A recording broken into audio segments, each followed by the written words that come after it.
Здравейте! Добре дошли в първия подкаст на Гласът на Първа.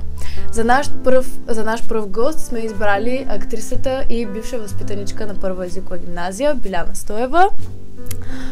Много ми е приятно, че си тук днес с нас. Тя се занимава от ранни детски години с актьорско майсторство и преди няколко години създава театралната школа за тинейджър и артист. И в която участват и ученици от Първа езикова гимназия. Отново се радвам, че си тук днес с нас. Какво те вдъхнови... Нали може на ти? Да, разбира се. Какво те вдъхнови за създаването на артист? Преди 10 години започнах с детска театрална школа. Тези деца, които сега вие познавате, защото са някои от тях са ваши съученици, бяха 6-7 годишни. И започнахме с малка театрална школа за деца. Какво ме вдъхнови? Работила съм много неща.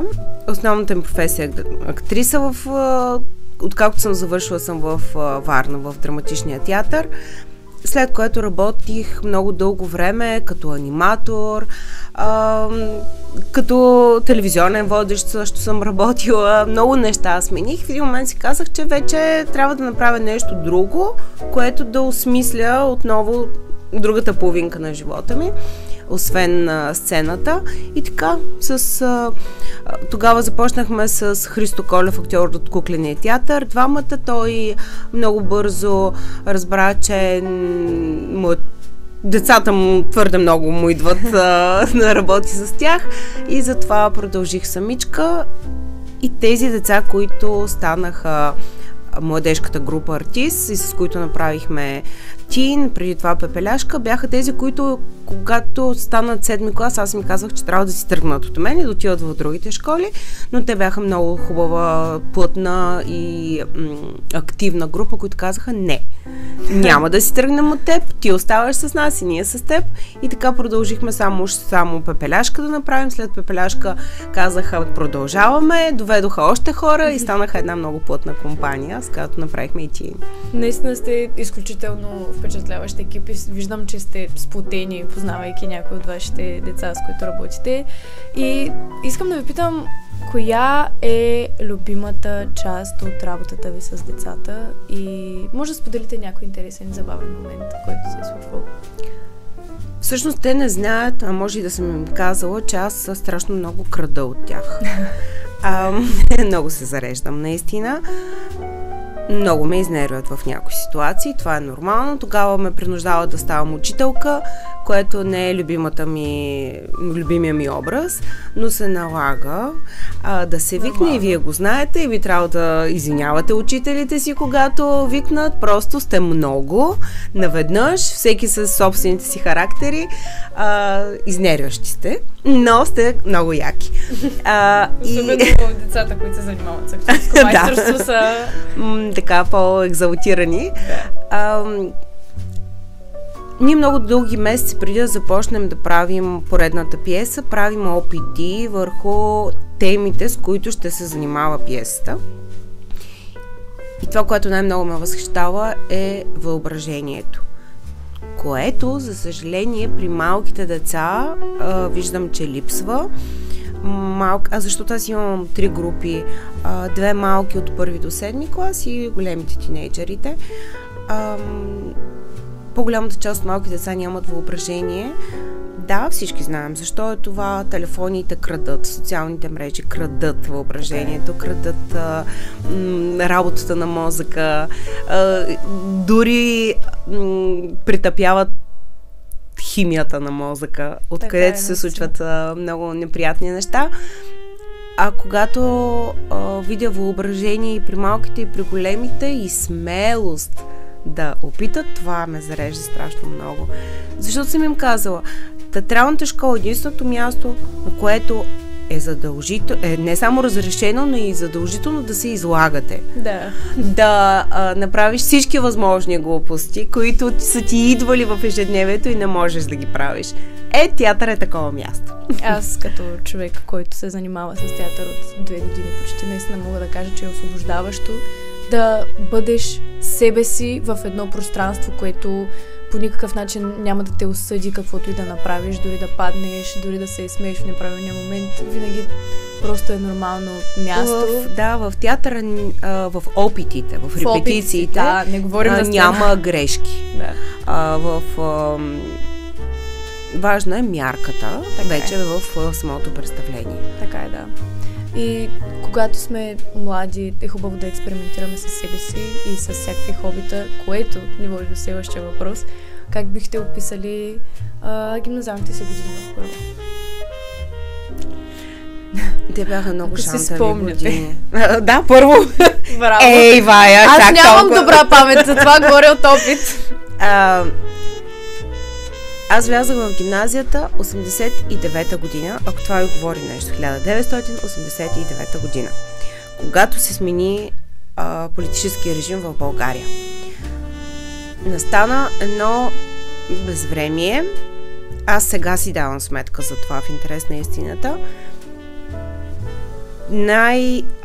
Така яркият пример за това безвремие бяха учителите ни по история, които в един момент не знаеха какво да преподават. Да. Защото учебниците, по които трябваше да учим, учебниците на наследство, бяха идеологически изопачени. Това бяха умни учители, които знаеха, че не могат повече да преподават по тези учебници. И мисля, че учихме само по техни лекции, часовете трябваше да се случват. Едно доста объркано време беше. Сега вече като възрастен човек си казвам, леле, горките ни учители. Иначе ние сме били същите тинейджери като вас. Спомням си същата дивотия по коридорите, като тази, която виждам сега. Съвсем нормално. Общо дето тогава изкуството ни спасяваше. Имахме фотоклуб, продължиха хубавите инициативи, Ден на талантите, преглед на таланта, преглед на народните танци. Ето тези неща така ни спасяваха.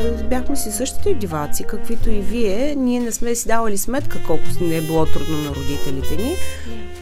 Спомням си как септември месец ми купиха униформа, октомври я облякох и ноември я съблякох. Нали, защото тогава беше голямата революция да паднат униформите. След което се оказа, че окей, че е хубаво да имаш униформа, вие сега се съпротивлявате срещу тях, това го знам. Гъните ги в раници, но имахме гордостта да принадлежим на тази гимназия. Да. И тогава бяхме конкуренция с френската, с четвърта, а тогава учихме и в една и съща сграда, всички бяхме приятели, както и вие сега сте достатъчно умешани всички в компаниите си, но има тая сладост на коя гимназия принадлежиш. Да. Така че аз бих носила с кеф униформата си. И повечето ученици в първа, според мен, също се гордеят от това, че са достигнали. Да, защото това е ваше постижение. Точно така, да. На всичкото отгоре най-вероятно има само единици учители, които не ви допадат. Учителите в тази гимназия също са подбрани по специален начин. Това са стойностни хора и те също могат да се обогатят от вас, както и вие от тях. Не, съвсем естествено да не се харесват някои учители в гимназията. Така, че... Много ясно. То, в което и да си учиш, ще има някой, който не ви допада. А знаете ли колко е трудно да ви разбираме, да бъдем така достатъчно отворени за вас. Аз, от позицията на учител по някакъв начин. Да. Така че трябва да има взаимно уважение. Така е. И разбиране. Да. И от двете страни. Трудно ли е било да балансираш между актьорско майсторство и училище, докато си била в ученическите си години? Аз си спомням само актьорското майсторство. Явно ми е била много силна страст. Несъзнателно. Аз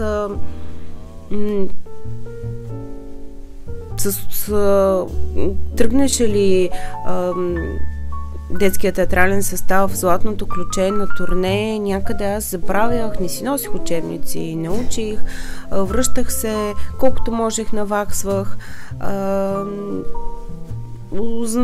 така осъзнавах как някои ученици са много по-напред, много по-умни от мен, много по-напред с езика, но толкова ми беше силна страстта към театъра, че не съм страдала. Да, изкуството винаги спасява, според мен. Ами да, мога да го кажа. Имам изключителни приятели от гимназията, но може би най-така сърдечните ми останаха и от театралната школа. Да. Той не беше школа, но тогава детски театрален състав. Да. Следвала си в надфис. Да. И можеш ли да споделиш някои неща от своето преживяване, кандидатстването си? Има ли си и други опции, освен надфис, за които си мислила? Беше ми задължително и за мен самата, и за родителите ми, освен в Театралната академия, да кандидатствам някъде другаде. И много сериозно се подготвях с литература. Тогава ме бяха приели и в Софийски университет, и в Търново, но приемането ми в надфис просто изтри за секунди. Всичко единственото неудобство беше, че трябваше да отида да си взема дипломата от Софийския университет, за да я прехвърля в... Но съм си кандидатствала, учила, подготвила съм се сериозно. Аз казвам, че моят път в актьорската професия е лек и предначертан. Той просто се случваше. Да. Наистина, просто се случваше. Подготвях се за изпитите, но ми беше забавно. Беше ми лесно да се подготвям. Те ми се случваха нещата. Кандидатствах, приеха ме много напред. Направо си бях на първо място и трябваше да избирам между всичките класове. Дали актьорско майсторство или драма. Избрах драматичен театър. След това учителите в драмата почнаха да се пазарят, да ме привикват. Нещо накрая се бяха спогодили. Мен срещу еди. Кой си? Не така. Да. Това наистина е прекрасно и малко хора могат да се похвалят реално с такъв успех. Но... Не мога да го кажа като успех, просто случване, наистина. Да. Надфис наистина е един страх на младите актьори в днешно време. Аз никога, ама защо? И до ден днешен чувам, то не може без връзки, то не може без това, не може без това. Не може така си живеем живота в този страх предварително. Да. Това е разликата между българското образование и българското самочувствие, сравнение с децата в чужбина. Да. Ние, родителите, образованието, по някакъв начин системата, не дава самочувствие, че вие можете. Може би вие можете. Само, че номер е да създавате. Самочувствие, че мога да създавам, че от мен зависи, че аз мога да постигна нещо. А не самочувствието на дрехата, на парата, на айфона и така нататък. Всички го искам, нали? Всички искаме да сме готини, но след това в тинейджърските години, на 21 разбираш, че няма никакъв смисъл кой номер iPhone имаш. Да. А какво можеш? Така е. И наистина това са много хубави мотивационни думи за, според мен, всеки един ученик от първа и не само от първа, които ни гледат в момента. И значат много. Наистина в първа е много важно да успееш да се издигнеш отново, след като си затрупан с толкова много материал, който трябва да бъде научен, но смятам, че е опит, много добра подготовка за живота. Реално. Както знаете, аз съм майка и на ученичка от първа. Тези безсънни нощи ме побъркват. Нейните, вашите. И въпросите и на малките ми деца в школата, аз защо трябва да уча толкова много? За да избереш. Да. За да имаш право на избор. Така е. Единият ми отговор и другият ми отговор, за да не позволиш да бъдеш манипулиран в живота. Така е. Колкото повече знаеш, толкова по-трудно ще могат да те излъжат. Много е просто. Така е. Каза, че актьорската ти кариера е била като предначертана. Била ли си уверена в себе си, въпреки... Нали, уверена в себе си винаги по този път? Да. Аз в професията, да. Губих смисъла на професията в някакви периоди. бягах, напускала съм театъра, връщала съм се. Работих в офис, полудях. Върнах се. Просто аз обожавам да съм на сцената. И там имам една убеденост. Има роли, в които съм губила почва под краката си и съответно не са се получавали. Нямала съм партньор в лицето на режисьора, за да направим ролята такава, че да я разбирам и да я обичам. Това са такива слаби моменти, но пробвала съм други професии. Не знам какво друго бих могла да правя. Може би мога всичко. Може и да мога, но не искам. Да. Това ме радва. Имаш една номинация за Скер. Какво би казала, как си достигнала до нея? Имало ли е жертви по пътя? Не. Жертвата беше, че не я взех наградата. Защото там имаше лека несправедливост. Но какво от това? Какво от това, че някой друг е взел наградата? Наградата беше, номинацията беше за изгряваща звезда. Тогава Краси Спасов, режисьор, светла му памет, той скоро си отиде. Постави във Варненски театър Мяра срещу Мяра на Шекспир. И номинацията ми беше там за Изабел, но с него работих много хубаво. Той, понеже и преподавател беше в академията и знаеше как да работи с младите хора. Той беше много точен, много... ние се разбрахме. И ми стана лесно, приятно, сладка ми беше ролята. Много хубаво имаш и много плътни партньори на сцената, на които имаш доверие и те просто се случваха нещата така. След това за Домът на Бернар Далба, представление, в което участвахме 7-8 жени. Всичките бяхме заедно номинирани отново за главна женска роля, но като цяло общ женски образ. Да. Това също си беше признание. И най-голямата ми награда е награда Варна. Да. Тук, на местна ниво. Прекрасно. Отново да се върнем в Първа, за все пак подкаста е Гласа на Първа. Да поговорим, ако може, малко за Лак за коса. Ще говорим с удоволствие. И като цяло за идеята за създаването му. И да. Идеята беше на господин Митев и на господин Диков. Да. Двамата много дълго време са си говорили. Те са така една музикална симбиоза. Те са мечтали да има мюзикъл в Първа. А после се оказа, че не са само те. То си е вървяло през годините и с другите нахъсани учители, които уважават изкуството в училище. Защото срещнах учители, които не уважават изкуството в училище. Дори и в Първа. Някои от актьорите в Лак за коса имаха проблеми с учителите си, но устояха, за което им благодаря и ги поздравявам. Те ме поканиха. Господин Митев ми се обади, каза: Биляна, ела сега тук. Имаме задача за теб. Хайде да направим мюзикъл. Викам: добре. Попаднаха на точния човек, така в кавички казано, но аз наистина харесвам този жанр. За мен много хора го пренебрегват като елементарна музика, като лесно, като игриво, малко го свързват като слагат равен знак с оперетата, но за мен е едно от най-трудните изкуства. Да, пееш, играеш, танцуваш даже едновременно. Тройна работа. Това е, много трудно. И се оказа, че Първа има таланти за това. Наистина. Да. Нали, в операта правят кастинги дълго време, избират хора, а пък при нас хората си бяха там. Да. На лице.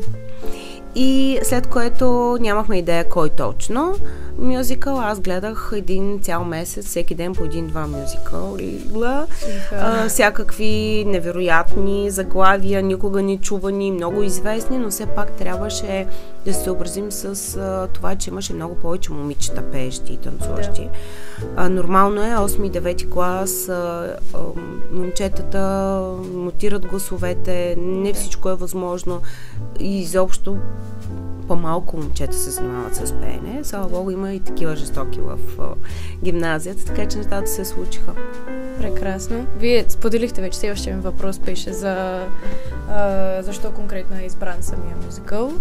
Да, и аз гледах, след което предложих на господин Диков 2 и решихме, че този е много по-хубава музика, много по-хубаво послание и си го избрахме. Така. Имаше голям успех в гимназията, наистина всички говориха за това. Да, беше много хубаво. И беше изключително добре направен, имайки предвид, че някои от участниците, доколкото знам, не се занимават професионално да са в школи за актьорско майсторство. О, да. Да. Имаме таланти в първа. Имаме. Да. Смея да го кажа, като ученик ами аз като гледам Фейсбук страницата, нали, ние възрастните гледаме Фейсбук. Не, че нямам Инстаграм, отказвам, не мога, просто не мога на всичко да виждам и да следя. И аз ви се чудя на вас как издържате. Можеш ли да сметнеш колко часа на ден губите в чатове? Да сметна не, но наистина са повече, отколкото ми се иска. Ако трябва да бъда честна. Аз много глупо, като хвана телефона, за да видя там нещо, какво се е случило. Да. И винаги стигам до тъпия Фейсбук. Да. Няма как. И в един момент виждам, че е литнал половин или 1 час за глупости, за страшни глупости. Нищо смислено не съм видяла. Непродуктивно. А вие имате Инстаграм, да. ТикТок, леко да го барнем и него и какво още? Мисля, че това са главните социални мрежи. Но са прекалено много, въпреки че са само 3. И ако всичко 4. Трябва да се разцъка, така да се каже, да се види. Не е лесно. Плюс няколко чата. Да, по-скоро е прекалено лесно и много хора го избират пред това да бъдат продуктивни. Но не мога да виня абсолютно никого, защото аз също не ви виня в никакъв случай. Това е живота ви в момента и ние трябва да го разбираме и да това... Аз не казвам, че трябва да живеете като старите поколения в никакъв случай. Напротив, ние трябва да ви гоним, защото сте много по-напред в някои неща. Да. Но ме е страх, че се губи емоционалността. Губи се. Връзката между хората. Да, така е, наистина. И много малко хора вече смятат, че е необходимо да излезеш с някакъв приятел, да се видите, да се чуете, да се... даже вече и телефонните разговори не са толкова на лице, да не говорим за живата връзка с човек, защото можеш просто да му пишеш и да знаеш и къде и какво прави. Не е нужно да се лице в лице, а връзката между хората, истинския разговор за мен е изключително важен и трябва да присъства в живота на всеки. Колко е трудно да вдигнеш всъщност вече телефона и да кажеш на някого нещо. Да. По-лесно е да напишеш защо. Да. Вече даже и не се звъни за рождени дни. Да. Ужас. В писането не усещаш емоцията. Така и трябва да слагаме всички тия емотикони, за да се разберат. А ако искаш да проявиш чувство за хумор, може и много да пострадаш, защото усрещне не те е разбрал. Така е. Трябва винаги да обяснява и колко недоразумения се случват. Изключително много. Да. По-скоро ми е мъчно за света, който предстои. Не, че нашия е бил много хубав. Ние пък нямахме много други неща. Обаче живота има смисъл. Да. Ако обичаш, ако има емоция. Да. И ако се загуби тази връзка между човеците и тази емоция, ще ви е гадно на вас. Да, така е, наистина. И то вече малко сме тръгнали в този път. Малко или много, но да. Просто за социалните мрежи можеш да се прикриеш. Да, така а в очи не можеш да учиш. Наистина, изключително много по-лесно е да напишеш нещо в чат и да не гледаш в очите човека, на колкото го казваш. И това мисля, че е проблем за много млади хора. И измислете си система. Нова. Не се поддавайте. Така е. Трябва. Наистина. По-малко, по 2, по 3, по 4, просто заживеете друг живот. Да, така както се казва, промяната почва от един. По принцип. Да. Но всъщност малко и за кариерата театралната. Имаш над 20 годишен опит на сцената. Смятай от 98, 26. Да. Мечта. Мечта за много. Голяма съм. Смяташ ли, че имаш любими роли, които си изигравала? Да. Кои са те? Не са малко. Може би по-скоро мога да назова най-противните, които съм била длъжна да изиграя. Няма да ги назовавам. Но имам много... Тези, които са ми били приятно трудни. Да. Има и малки сред тях. Не мога да не спомена Ремей от Канкун. На Сара Роу пиесата Телефона на мъртвеца, героинята ми. Това са така по-от последните. Възпоменах преди малко Домът на Бернард Алба, Магдалена. По-назад има страхотни комедии, които много обичах. Рибарски свади, Една кека, имам там Сладорана. И не едно. Сега така и от последните години имам последната ми голяма роля от Юн Габриел Боркман. Много трудна. Много хора не харесаха представлението, но пък по някакъв начин аз я обичам, защото ми е била трудна, защото съм се постарала да е моя, да я разбера. Много са, като че ли дете сега наведнъж не мога да бръкне да ги извадя всичките. Съвсем нормално. Как би казала, че се подготвяш за една роля? Може би ако можеш да дадеш някой съвет за актьорите като цяло за младите актьори, не само актьорите от първа, защото в първа имаме изключително много бъдещи актьори, според мен. Моят учител казваше, че професията се краде от улицата. С наблюдение. С проникване в мозъка на хората, в чувствата им. От външната физика до емоционалността. Не съм си направила загрявката днес. И аз.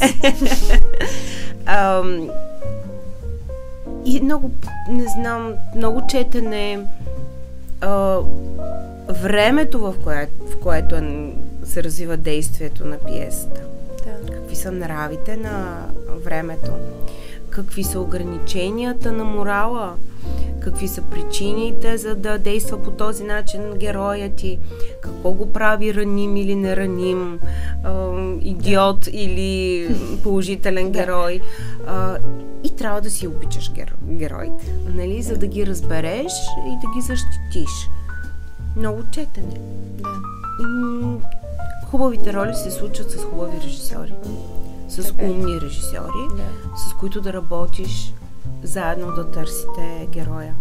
Никой не се е научил роден, нали? Така че заедно трябва да се ровичка.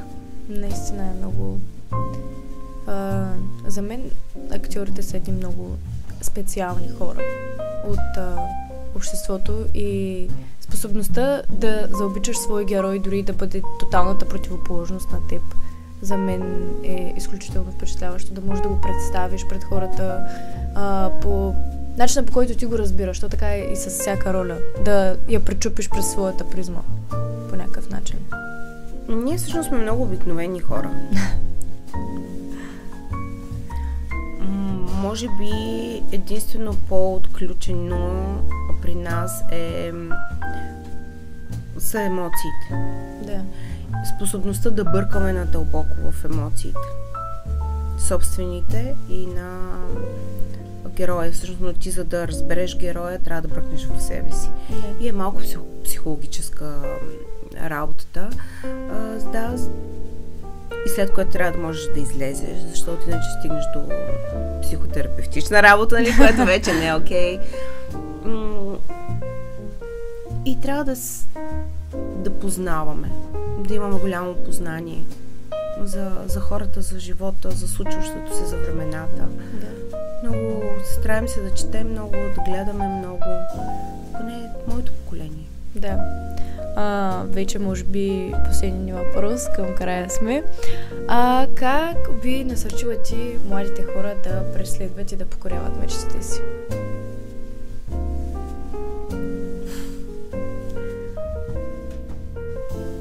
Аз имам страх за бъдещето.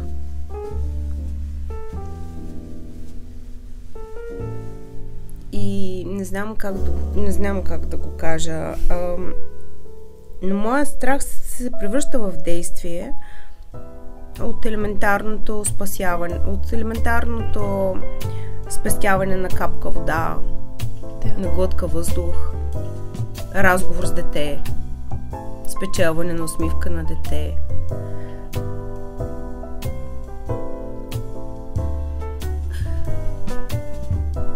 За да преследваш мечтата си,